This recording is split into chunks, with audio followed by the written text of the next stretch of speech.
ডাবলি চাট কার কার খেতে ভালো লাগে? আমার তো ভীষণ ভালো লাগে। অবশ্যই বিকেলে এরকম ডাবলি চাট যদি ঘরেই তৈরি করা হয় তাহলে তো কোনো কথাই নেই।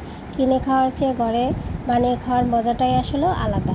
তো আমি প্রায় এরকম ডাবলি চাট বানিয়ে থাকি। আজকে নিয়েছিলাম ডাবলি সিদ্ধ করে রেখেছি লবণ দিয়ে আগেই, তারপর নিলাম হচ্ছে কাঁচা লঙ্কা কুচি, টমেটো কুচি আর পেঁয়াজ কুচি। এখন দেবো সামান্য বিট নুন, তারপরে দিয়েছিলাম মশলা।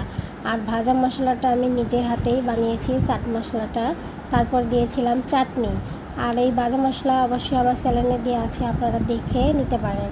আর চাটনি দিয়ে এই চাটনিটাও আমি নিজে বানিয়েছি তেঁতুল দিয়ে, তারপর সামান্য চিনি দিয়ে চাটনিটা বানিয়ে রেখেছিলাম। এখন সব কিছু আর লেবু দিয়ে ভালো করে মিশিয়ে মাখিয়ে একবার জাস্ট খেয়ে দেখুন, অসাধারণ লাগে। বাচ্চারা তো বিশেষ করে এই ডাবলি চাটটা খেতে বেশি ভালোবাসে। আমি প্রায়ই এরকম দিয়ে থাকি। আর দেখেন কতটা দেখতে সুন্দর হয়েছে। দেখতে সুন্দর হলে কিন্তু খেতেও স্বাদ হয় বেশি বেশি করে।